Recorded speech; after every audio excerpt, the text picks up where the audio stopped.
Hello, you wonderful people, and welcome to another episode of Crime Centric. This being a show where I talk about crime dramas that I watch. For today's episode, I'm going to talk about the series premiere of Wedding Season. A great series premiere. A lot of really interesting things went down in this episode, so let's break it down. This is should probably more so go on untitled reviews, but with the way things are kind of going along, I'll just keep it crime centric for now. We'll see if that ends up changing before I get these uploaded. But either way, putting all that aside, I went into this obviously knowing what to expect because of the trailer, but I did like, obviously, a lot of the trailer, not all, but I'll probably say like a good chunk of the trailer is basically all that's in this first episode, getting to meet Stefan and the whole Katie thing. And I do like that they kind of play with the stereotypical rom-com trope of like, here I am to bust up the wedding. Usually it's at the end of the movie and not at the very beginning. So that's kind of key sign to be like, oh, this is super not going to work in his favor. And, Katie telling him like, oh my God, you're an idiot. You're a boy. Get this through your stupid head. No. And he proceeds to get jumped by, I'm assuming, the groom's family, and he walks away with a black eye, so that sucked. And then immediately it's like, well, things could have been worse. How could they have been worse? Boom! Police came in, arrested your ass, and now you're being questioned about like how you knew Katie because of everything that went down at the wedding. And it's like, oh, we actually met at another wedding. And I love that the cop was kind of drilling him, but like, oh, because Stefan was like, yeah, I was at wedding season. He's like, oh, you've been to so many weddings. He's like, I've only been to 3. 2 of them were my own. Stefan's almost like, I don't know what I'm supposed to do with that information. But yeah, he was there with his girlfriend Vanessa, and that is the most heartbreaking thing of like, oh, like he was going to propose to her, and everyone was like, do not do that, you fucking idiot. You do not propose to her because you're only proposing to her because you know your relationship's in trouble. He's like, that's not true. It's like, no, you literally texted me, hey, Jackson, I think Vanessa's going to break up with me. Also, I think I need some like hand cream or something. He's like, well, that's true. But he thought like, oh, if I propose to her, everything's going to be fine. It's like, it's kind of that thing where some relationships is like, oh, let's have a baby because it's a way to kind of give us something else to focus on. Like it's almost trapping someone in a relationship that's not really working. We both know it is, but we're not. Stefan is so much of a, oh, he loves love, which I get it. I'm a hopeless romantic at heart as well. So it is that situation of you want everything to kind of have like this picturesque, like, happily ever after. Once again, the opening to it kind of plays with that stereotype of rom-coms of like, yeah, it's all going to work out. She's going to leave the guy that she's marrying and be with you, and you're going to run off together. I mean, it happens and it does play out like that. I mean, a recent example of that would be like the Harley Quinn cartoon, where like, the animated series where, Harley and Ivy ran off together at her wedding day with Kite Man. So it does happen. But sadly, in this case, it didn't happen. I mean, to be fair, other contributing factors happened at the same time, but still. Either way, it's sad that blew up in his face. They even told him not to do it, too, because it's like, it's a dick move. That's also the thing, too. There is that thing of like, right, proposing at someone else's wedding because it's almost like, that's a dick move because you're taking a spotlight away from someone else's moment. It's like, it's their day, it's their moment, and you had to kind of make it about you. Especially because Stefan kind of goes viral because everyone was filming that, like, she not only, like, rejected you, it's like, right, when she said, like, right, seeing some people who are actually super in love and happy made me go, like, yeah, made me kind of reevaluate our relationship. And then she popped into a taxi and bounced. I'm like, that's rough, dude. And then the bride is pissed at you, calling you a dick for doing that. Your friends all they can do is give you a thumbs up, like, hey, it's okay, my guy, it's okay. I even love that the whole, what was the whole thing of like, they've written their own vows. He's like, oh my God, these are the worst vows I've ever written. He's like, oh my God, guys, I love the vows. I love that hard cut juxtaposition stuff where it's just like, did you take any drugs? He's like, no. And then the song is playing, I am on drugs, I am high on drugs, or something like that. And as he's staring at staring at like a wall or something, it seemed like it was kind of like one of those, foggy, like, glass walls or something like that. And he was just kind of staring at it, vibing to it as like lights were flickering off of it from the party. I also love how we just hard cut back to like the detectives. They were just kind of giving him the ring around. And also that one detective in particular, he quotes something and it's like, wait, you don't think I know something about that? Because he's like, yeah, so-and-so. It's a reference I didn't get, but he was like, yeah, this person knows all about love. He's like, oh, you don't think I know anything about it? He's like, basically, I'm layered. I have I have layers to me. I'm multifaceted. Essentially, what he was trying to say. Like I might be a cop, but I'm also a little bit of a romantic. I got love at heart too. I also love that one of his friends was trying to pick up someone and everyone's like, "Oh my God, how old do you think that kid? Oh my God, he looks 14." It's like, and she's like, "Yeah, so what do you do?" He's like, "Hang out with my friends and Fortnite." She's like, "Yeah, I do that every night too." I'm like, "Oh," but I mean, that doesn't mean anything. Fortnite, it's like, that doesn't mean anything in a streaming, age of like video games and streaming. It's like, that doesn't mean anything, but it's still kind of like, yeah, it looks on the younger side. And she kind of finally finds out about it later on. It's like, I think he might not be, because I asked him, what does he do? Because like work came up, and I guess the place he works at is a place maybe typically like teenagers work at or something like that. It's not an actual job, because he kept being like, "Oh, I'm 25," and either way. I also love that two of his friends who are getting married, the entire episode, just you constantly, like, they're bickering in the background about the wedding and stuff, like their wedding. And it's like, oh, because, like, their friend who, was it Suji? Is that her name? The one who's trying to hook up with she hooked up with a guy, and it's like, no, he wasn't married. He had a girlfriend, but it's still like, yeah, but you still, like, shagged him, didn't you? And it's like, yeah. And it's like, no, guys, don't celebrate that. But like, Kasuji's sister's the one who's getting married, and she's just like, yeah, both Stefan and my mom are telling me it's a good thing. I don't need to rush to get married. I even love that line from her mom later on. It's like, "I'm glad you're single. Fuck the patriarchy." And I'm like, she's like, "Mom, you're so embarrassing." I'm like, I'm surprised to hear that from a mom, especially because, let's face it, an Asian mom too, you'd be like, "Oh no, I would think the thing would be like, so when are you getting married? When are you giving me grandbabies?" Like, that seems like that'd be the typical, like, Asian conversation. But I wonder, is it specifically because this is, like, set, like, probably, like, London or, like, the UK, just the UK in general, maybe just, like, maybe that plays a role, maybe not. But I just thought that was interesting. But it was kind of sweet seeing Stefan and Katie's interaction.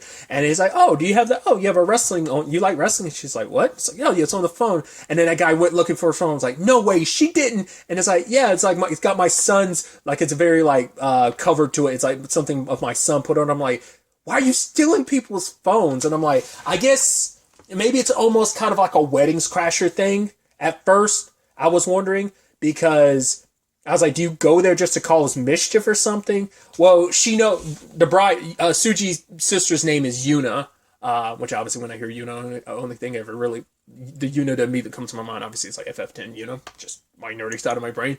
But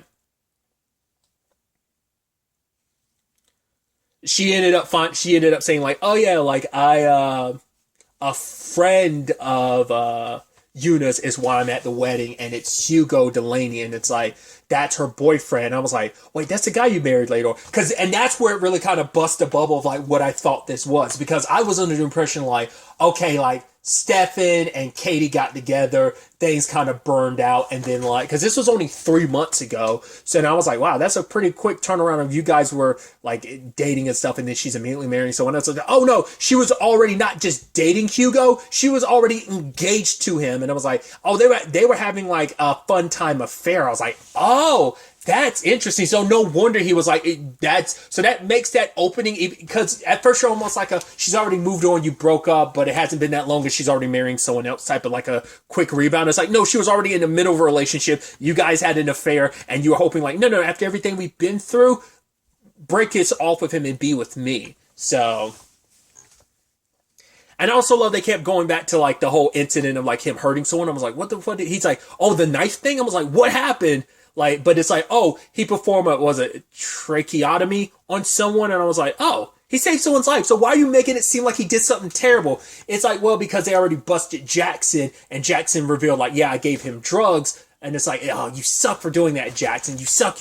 Why would you do that? But it's like, right, because he had drugs on him, so he's probably trying to push the blame on someone else.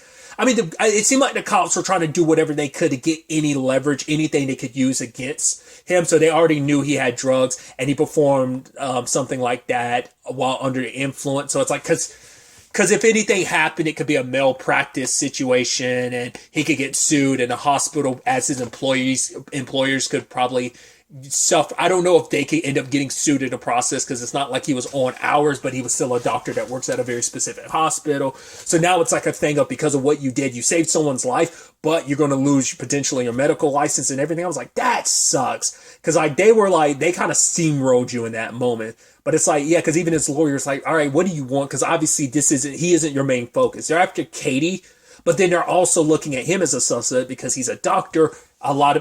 I thought everyone at the wedding got killed. It's like, no, it's only 8 people. It's the groom and I guess like maybe the more immediate family got killed. And apparently Katie took off and no one's seen her since because he's a doctor. Everyone's assuming like, well, you know the human body enough to know the poison someone. And it's like, wait, what's happening?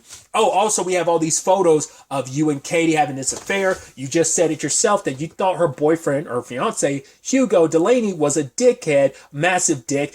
He was a dick when he dated Una. And you're like, okay, now it's like adding motive to it. Then it's like, oh, you and Katie, like you apparently went to the States together. At first I was like, my thought immediately was, and we'll probably find out in the future or not, is that he probably went to the States unrelated to her and just happened to run into her. So it might be a thing of, he probably chalked it up to, oh my God, it was meant to be because we constantly run into each other, but maybe it's more so like she planned it all. We don't know what Katie's circumstances are. I don't know, but things do not look like, it's like, yeah, they had your boy Stefan by the balls with this situation. It sucked. That sucked big time, dude. And once again, it's like, right, you happen to fall for the wrong person, you happen to be in the wrong place at the wrong time. I mean, it's sad too when you like put that in all conjunction with like the conversations they had where it's like, he was like, oh, I don't believe in love, it's such bullshit. She's like, I don't believe that. I've known you for 30 seconds and I don't believe. He's like, all right, you're right. I don't believe that. Because for him, to him, he calls like getting married kind of a brave thing, which I thought was kind of a beautiful perspective on it. Because he's like, right, getting in front of someone, telling the world like, oh my God, you love this person so much. And it's like, even knowing like, right, there's a good many of marriages that end in divorce. That he's saying like, yeah, there's a 50-50 shot. Either it'll work or it won't. And, you know, still willing to take that leap and being in front of so many people to be like, yes, I'm crazy in love with this person. Because she was coming at it more so from the perspective of like, oh my God, like the industrial complex that is weddings. And, you know, they ended up in this kind of like comparison of like, yeah, he's like, it's almost like shitting on Christmas because of the commercialization of it. Yes, Christmas is very commercialized, but it doesn't mean that there can't still be a lot of beauty and heart and family being at the heart of it, despite it being such a commercialized thing. Same thing for weddings. They can still be love and beauty, because she was coming more so from the perspective of it's people trying to be like, hey, we love each other more than we love our friends. Like it's almost like, oh, you have to showcase your love to be like, no, we're so in love. It's like you have something almost to showcase. So like it's kind of a little bit of a pessimistic view. I think I could, you know, despite the pessimist that I am, I do consider myself a pessimist with optimistic tendencies. And once again, I'm a sucker for romance, and I have a very fantasized notion of love, but still, so like I probably lean more Stefan, but I could easily be a Katie, given the circumstances. So.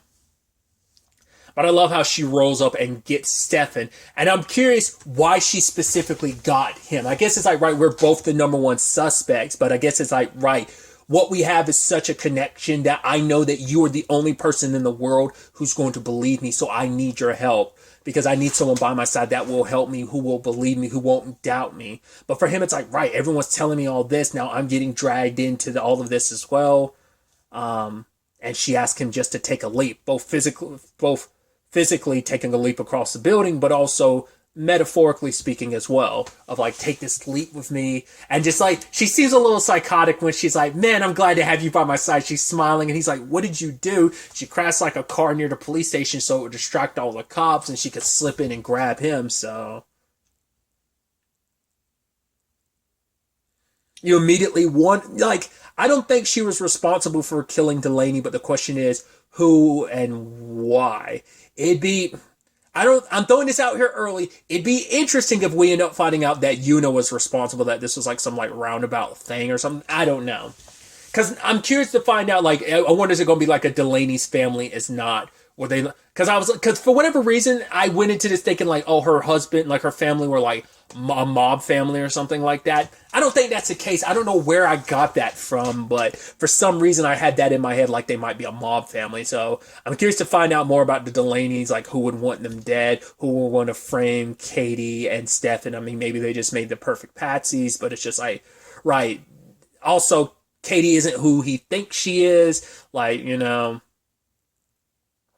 the fact that she's at a wedding stealing stuff, she wants to amuse herself, and I'm like, maybe she's trying to live vicariously through other people. Like, I don't know, like maybe there was, because we never really got an answer, but Stefan, because they were telling Stefan like, oh yeah, do you know whose phone she stole? And I don't think they ever gave him an answer to that. So it's like, right, so, because I was also going into this like, could it be that like, she seems too, like, the fact is she's in disguise, she knows she has, this doesn't just seem like a regular person. I'm like, do you have, like, are we gonna find out you're like some like CIA agent or something like that? You're actually some secret spy, so maybe you were infiltrating the Delaney family, and maybe that's why you took that guy's phone.